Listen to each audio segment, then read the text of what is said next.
Hi, this is Roger. Thanks for dropping by. It begins. Somebody has to be first, don't they? The first of the winter Dendrobiums has opened its first couple of blooms.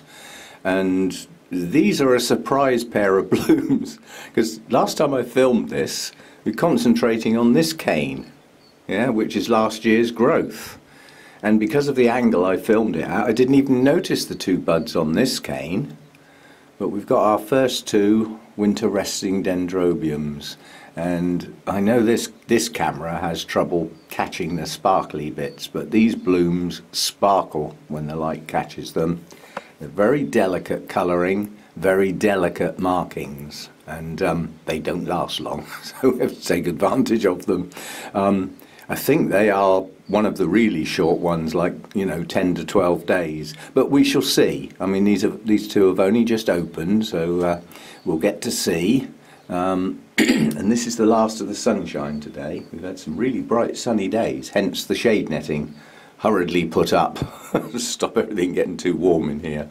But yeah, Dendrobium primulinum.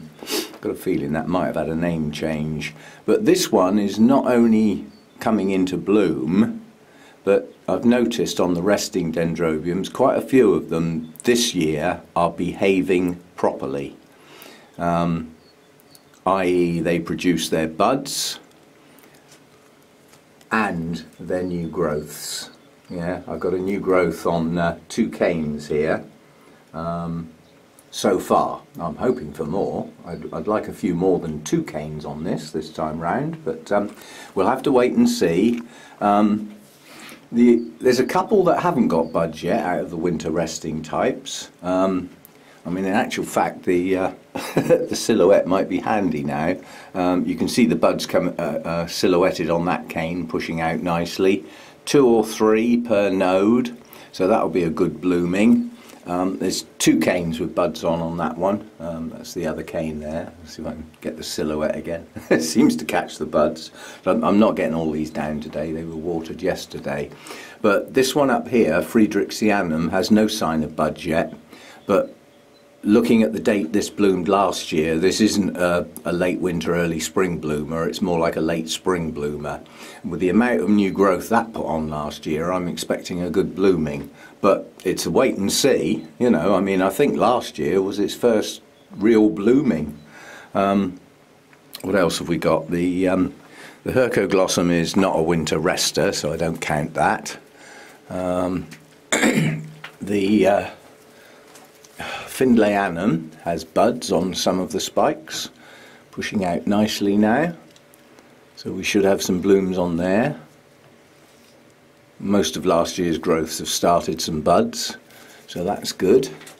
The Anosmum, which only had 1 new cane last year, that's got buds pushing out on its cane.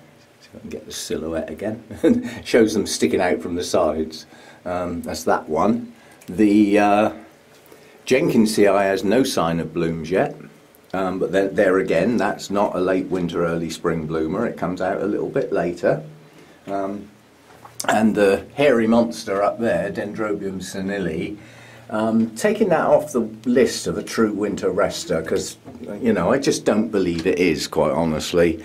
I mean, this has pushed on some nice new growths during the winter, and they've pushed on nicely. Well, they wouldn't have done that if I'd rested it. So I think this one is one that would prefer to just keep ticking over during the winter. No sign of buds on this yet. I mean, this might not bloom this year. It might have a rest from blooming.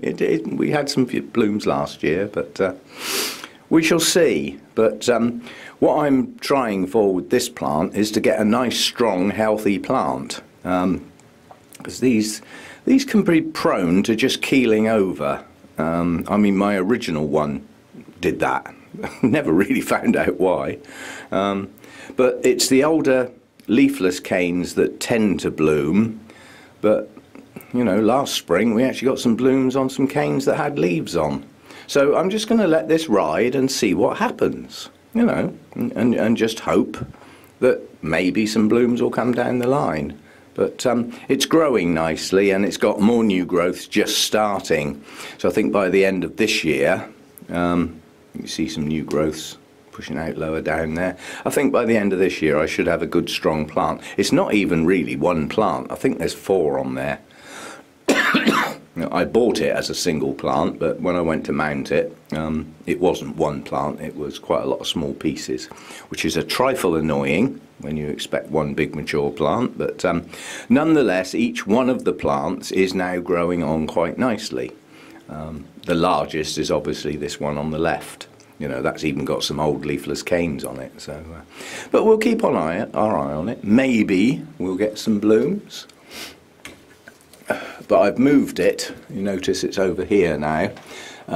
This central rack that I've had to move because of the grow lights, having put that back up, I've got, explain, we have a front and a back. Yeah, this is what I call the front of the rack because it faces the light, and these plants have their back to the large circulating fans.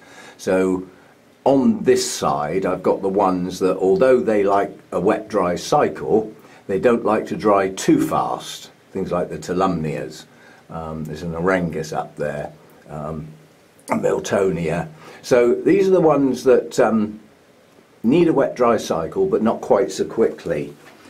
And that leaves me this side for this one, which doesn't need to dry out fast. That's actually a Twinkle, that's the Twinkle Red Fantasy.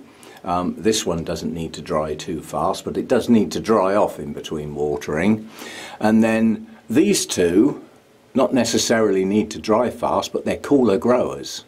So although they're up in the roof where it's warmer, they're in the line of fire of the big circulating fan when it's on, which is certainly on a day like today when the sun comes out, will be most of the day. So that's how that rack gets utilised. This rack here, same principle. The higher light orchids go round the back where they face the light. You can see the sun coming through the roof now. So that's sort of cattleyas round the back. Whereas round the front are ones that don't need that high light. Yeah, so same there.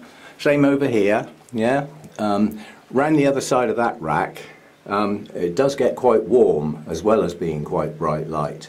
So I mean, at the moment this Brassavola Little Stars is this side. It's this side because I want to see the blooms. But that will go round that other side where it will get the warmth and the high light.